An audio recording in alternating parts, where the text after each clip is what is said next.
So forgive me that I don't watch the show. I don't watch TV. I've realized I watch only like weird crime dramas happening in like rainy, bleak towns in Wales or whatever. So you're still a active real estate broker? I do real estate, but now I'm flipping houses with Tarek. So I took, what I learned from real estate, and then I learned how to flip houses on the first season of our show. We have a team, we have a big Right. business. So, but I mainly I handle the design and I help with the flipping, but I'm still learning, there's continuous learning in this business, but it was like interesting to see, like I went from learning on TV, which was really real, and I got a lot of shit for it.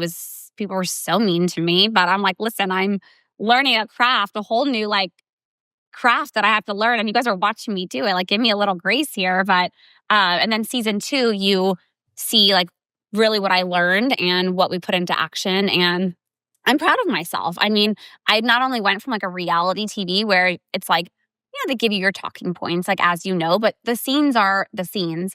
And then I went into like a hosting position where I'm flipping houses, but I'm on HGTV. You're more of like a host. You're having to teach people how to do the things along the way, and banter back and forth about these things that I'm learning. And so I like not only learned how to flip houses, I had to learn how to be on a whole new TV network. Like, it's a very different experience than Netflix. And no, it's less messy. It's more like formatted and structured than just fast and loose. Yeah. And you said 21 you've done?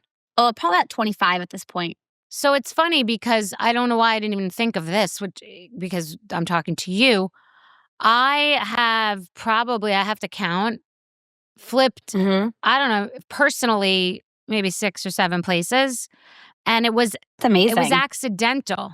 So I was like late 30s and I was broke. And then I made a lot of money and bought my first place. And that I had put in, I don't know, pretend like 800 into it. So that was a big profit. And that was the first time I ever did that. And I came from like an IKEA design department, so I didn't realize you could put in your own finishes, and that place needed a lot of work. And every place you think needs work, it needs a ton more. It's like it's always more because you want to get perfection. You've gone so far. That's me, because I like luxury. So I'm bringing in luxury to our flips, but at a lower cost. But I'm someone that if I'm going to put my name on something, I can't just be like, oh, that's okay. Like, I want to do more. I want the accent wall. I want the wallpaper.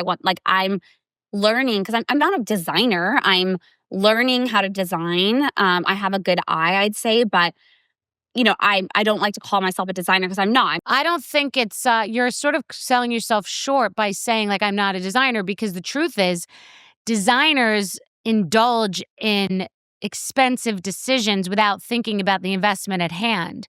And so what's happened now as a business person, unintentionally, but it's always happening that if I'm looking for a personal property, I'm always thinking about how it's being designed so it's economical and not too taste specific, so you can get out of it if you need to and someone else will want it, but it be exactly what I want. And I'm always thinking of each place as something that if the shit hits the fan, I would be willing to sell or live there. Like, it's very flexible. So every place I buy has a little bit of a transactional aspect to it in nature, even though I'm not intentionally flipping it. I'm not a flipper. I just have, done it and done really well. So I think it's a good thing for people at home to know.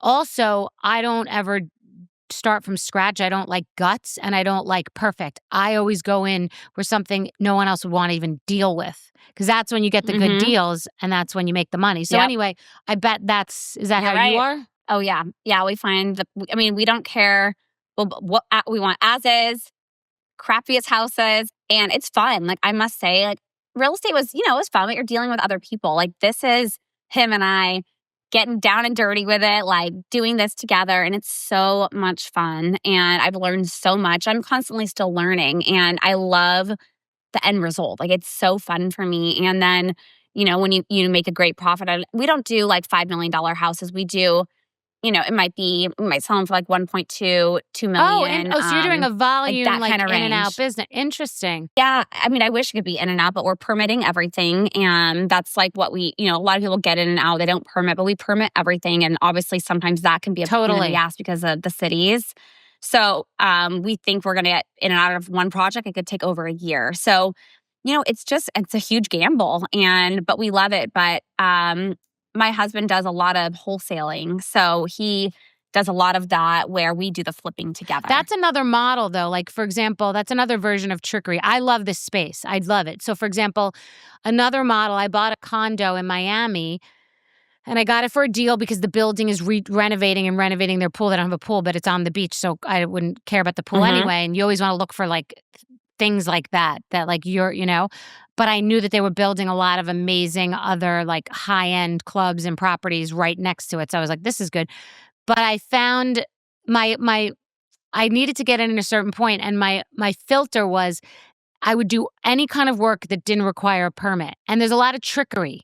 Like there was a disgusting tile, and to rip out the tile would have been permitted, but like micro cement, different things like covering a vanity. There was a bidet in the bathroom that to get it removed would have had to be permitted, and it was like a bulky thing, and I needed a new closet. So I created a closet and just like this covered cabinet. So there's still a bidet in there, but it looks like it's just like a little wall, like almost like a radiator cover.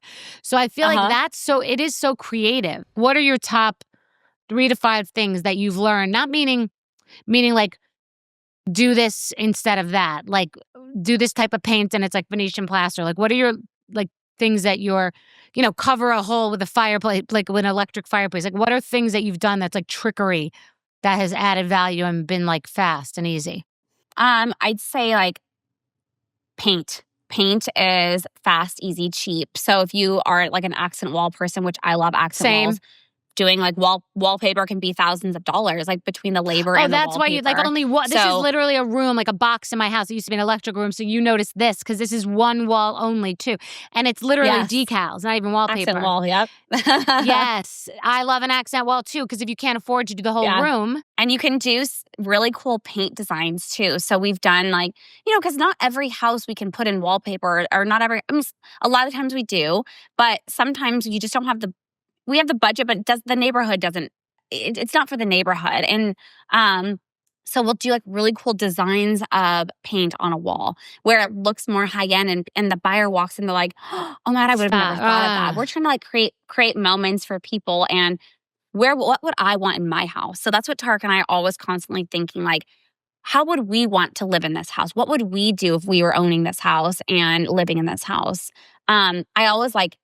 I love, this isn't saving money, but I love a real fireplace too because, we can't put fireplaces in anymore. So anytime a house has a real fireplace, I will keep the fireplace. I will do everything I can to keep it. Drawer pulls are a big thing. Yeah. Changing out all the hardware in a house, like it can really change the freshness because people's eyes go to the details and people forget about that stuff. That's the stuff people don't do. They might paint the door, but it's like, it's just a polished synergy through a whole house is that true to your point, paint. I think people just redoing their linens, their bedding freshens up a house. I think there are little things that make a big.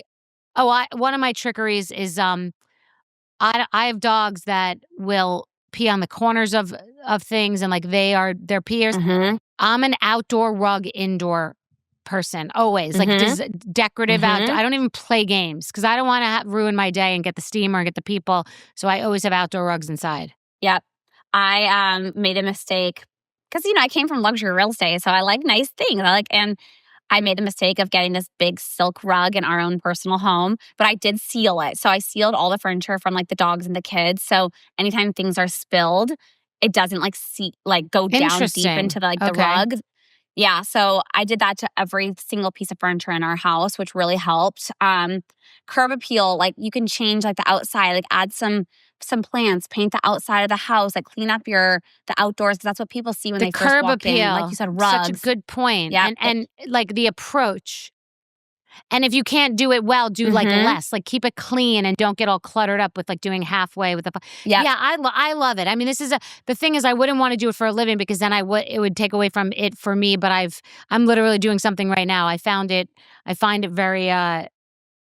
It's satisfying. Okay, so I'm about to film my podcast, and so many of you have been asking me about these. So full disclosure, the brand sent me these months ago, and I kind of just looked at them because I usually don't believe in gummies. I love gummies, but I went off gummies because I felt that they weren't effective. And then I found these. So the reason that these packets are convenient is because they have 8 gummies in here. And the reason there are 8 gummies versus just 1 or 2 is because they're not candy. They have a slight sweetness and they're enjoyable, but they're not candy where you know you can't trust them. They have like 20 vitamins and minerals and 60 whole food ingredients, which is why you have to have 8 to get everything in there. Otherwise it would be, you can't get that many vitamins in 2 gummies. So I look forward to this packet every day. I never travel without this. I think these are excellent. I really do. I mean, they're cute, but whatever. I think they should make them for kids. I'm obsessed. I love being a groom's partner because they're one of the things that I've learned throughout this journey that I get to share with you. And all of you who try it are obsessed. And I can guarantee that Grooms is more accurately dosed than your current vitamin solution. That's what I love the most. Click the link in my bio description to get up to 52% off. Grooms are Devoons. You're welcome. I mean, listen, life is life. So I feel like everyone, we have our challenges, and I have, weeks where I'm not motivated. Like last week, I felt like I'm a very motivated, driven person, but like last week, I just didn't have it in me. I mean, I also was like not feeling well and I was sick, but I said to Tarek, I'm like, I'm just not in a good place this week. And he's like, we all go through that. Like we're really good at when I'm feeling down or something's not going right for me.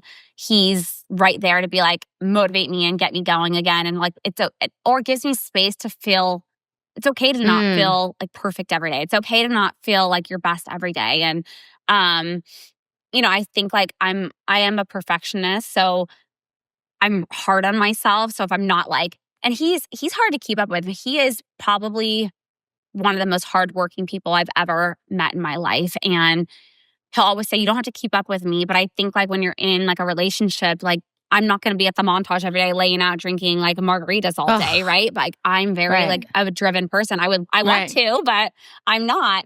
But no, things are good. I mean, we go to couples therapy. We go like every other week together. That was like a newer thing for us, to just learn how to communicate like as our relationship gets deeper and longer, and we've been together for a longer time. Smart.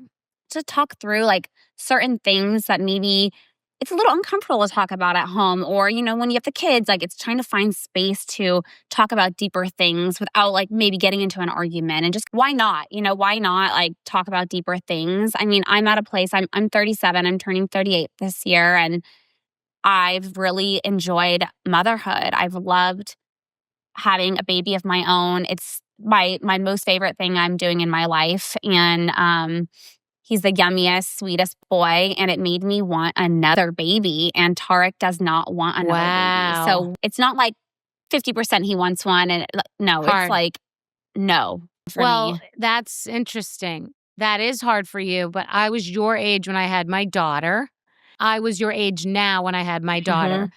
And I think I thought about maybe having another one. I will say it sounds like you're very driven, and it's nice to like, I'm just saying, because it sounds like you're in a great relationship and you got it going good. And if you're going to mess up your dynamic and have him have some resentment and not want to go back in, that could mess up the whole apple cart. Like in a deal, not everyone gets what they want. And having another child is a big one. So you'd have to really decide what's more important to you in your life. It sounds like you have a whole good dynamic, which is extraordinarily rare. Yeah. And I will say that I am surprised to be, when I left the Housewives for the second time, I was kind of retiring. I was going to do this podcast just to play around. This doesn't take a lot. Yep. And I could talk about tuna fish. That doesn't matter what I talk about. It's like nothing to do.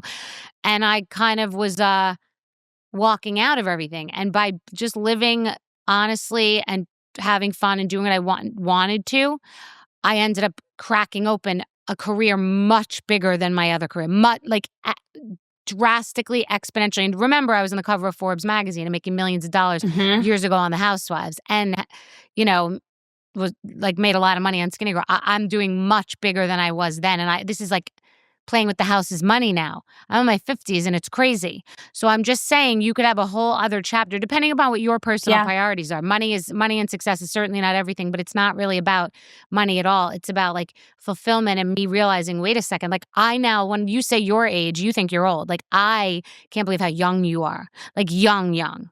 Because I still go out on dates and have guys think I'm hot and get Which flown you around are. the country. Thank you. And get flown around the world and get brand deals that 22-year-olds get. Yeah. Like, so I'm saying it's longer journey than you think. So I'm just saying you never like you might let the cards be what they're supposed to be. I mean, fight for what you But want and advocate you for. have this personality, like your TikTok is just so good. And you're doing something that like TikTok, I feel like was so structured before. It was like, and now like I feel like you go on and you just talk about it's like a podcast, I feel like, for you. And I feel like it's people are getting to know you on like I've gotten to know you from your TikTok on a level that I never knew you before. I knew you from, the Housewives and the Margarita and like everything you did.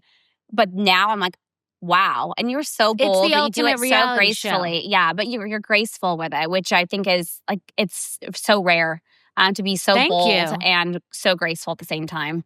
Well, I'm going to cry because you just talking to you, I just realized that like I've said this intellectually, but the thing is, years ago, I remember going on The Apprentice and my best friends being like, wait a second, but why didn't they show you being funny? I'm like, because that's not what the show was about. The show was about the task at hand. Like, they want to know who's winning the task, who's losing, and who I'm fighting with. Then I'm on The Housewives. It's a reality show. They're like, but wait, what? That's not even you. Why are you having these arguments? I'm like, because that's what the show is about. It's about trashing other women and covering and frosting and doing a charity event, pretending we're women supporting women. So finally, like, there's no vehicle like that. Then you do another show that's now it's Money Court formatted, but now you're stuck in a box and you're talking about. So I just found the place where I always wanted to be because I'm insane. I'm wacky. I'm not, I don't care what I look like. I'm not vain. Like all of it's real. So finally I found the reality show that I don't have to sit in a conference room someone to decide what I'm supposed to be doing and then edit it. And 6 months later, I'm doing a press tour feeling like I have a leash on my neck. I'm not that girl. Yeah. This is who I am. I'm a crazy lady with my pajamas on eating chicken salad. So I love it. I found my universe. So I'm saying to you that, bringing it back to you, is that you're on a journey. You're in the process. First of all, you could still have kids in 5 years. I mean, it sounds like you couldn't to you, but you definitely could.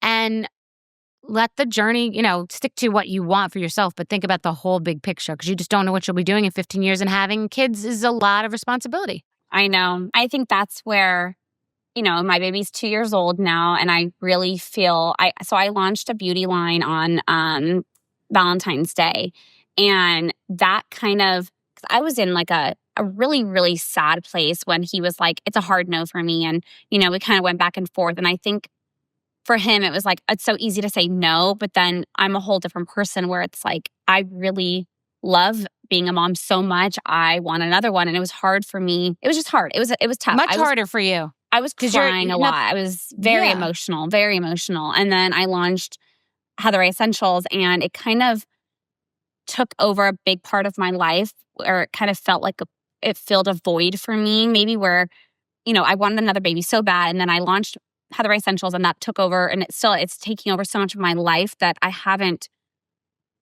I was thinking every day about a baby, every day. And I wasn't gone talking back to process it. Yeah, but I wasn't talking to my husband about it. I wasn't like, I want a baby. So when I was like, I want a baby, he's like, you do? Like, I'm like, yes, of course I do. How did you not know?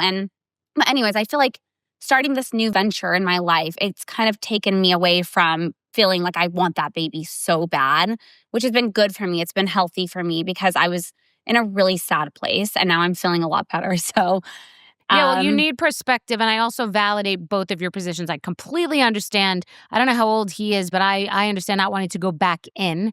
And also, when you have a great child and you got it going good, I always worry about, knock wood, like messing with success. I know. Right? There's that. But second of all, like I'm going to say this because of the life you both have. I'm equal for both. I want you to have what you want. I'm just saying this last thing to say the truth and how I feel about it is that like I can't believe I get to look at my daughter and be like, you want to come to Paris Fashion Week with me when I walk as a supermodel for L'Oreal at 54 years old? Or like, we're going to Cannes. These are all superficial things, but they're kind of not when it's between my daughter and I, because I can roll with her. Like, Yes. it's not a big group summit. It's called like, let's go, get on the boat. We're going. I'm getting a boat, like a yacht. I hate to say that word, for just her and I, because we're going to Europe. If you have another kid, you have another sport, you have another thing. I'm just saying they both have their benefits, but I'm really liking this. There's a big life change that we're making that I actually have to do on this podcast. And we're just doing it like together, almost She's like your Thelma little and bestie. Louise. That's what I'm saying. It's Yeah. almost like Thelma. So I'm saying there's something to be said for not like committee. and But a we summit. already had the 2 others. Don't forget that. So But it's not like, the same. Yeah. Yes, they're older, and you can. Let's just say that your son is 16. My best friend, her son, and she just took him to Europe. I'm just saying. Yeah. I'm not selling you against it. I'm just saying there are total aspects to both. So try to like meditate on it, and just at night, instead of in a state of hysteria, just breathe. And when you're going to bed, just like work through all the scenarios, and that answer will come to you. You have to do what's best for you. But I just thought that was maybe perspective. Yeah. Wow, I could talk to you forever. I'm I so happy to know. meet you. I didn't Me know if this whole time. too. Is there anything you wanted to talk about that that I did not get to? The only thing was, when I touched on it a little bit, is my beauty line. I've really put, like, I put 3.5 years, 4 years into it before I launched. Launching was like a really scary thing for me. Even though I have a name, you never know how people are going to respond to something that you've done and been working on. And so I was really scared to launch. And I launched on Valentine's Day, and I sold out in 2 days. What? Yes. Where? On my website, just D2C. So just no Wow. paid marketing, just my my promotion, my social media. And I, worked really hard. So that was like a really validating, really special moment for me. And then I launched 2 more lip glosses since then that are doing really well. And then I'm launching, I almost gave it away, but I'm launching more products in April. Well, I was going to ask you if you did your makeup, because you look like a makeup artist. Like your makeup is I'm so glad I put some makeup on today, very little, because I don't wear makeup, but I was doing something. And I just was like, oh no, is this girl going to come on here and like look cute? And of course you look stunning. So I was like, I got to put a little makeup on. I didn't know how to show up for you. I was like, is it cozy comfies? Or am I looking glam? Like, I don't know. No, I like frightening usually. I usually take my days that I like am looking, better, and I take it and then I go shoot content, or I do something else with it. Stack. And because like most of the day, I like to be in my sweats and my cozies, and I prefer no makeup because I like to have clean, fresh skin. But so I'm like, I use it as like, okay, let's go and like work and do something else then. Stack. Yeah. Well, you look amazing. Thank you. But yes, I did make a more than nothing effort, which I usually do. I was like, she's going to be young and beautiful. So it's so nice to meet you. You too. Congratulations on your line. I'm so happy to talk to you and excited for your future. I can't wait to hear what happens. And tell your husband and his ex I say hello. Thanks for having me on. I was really excited to talk with you and get to know you.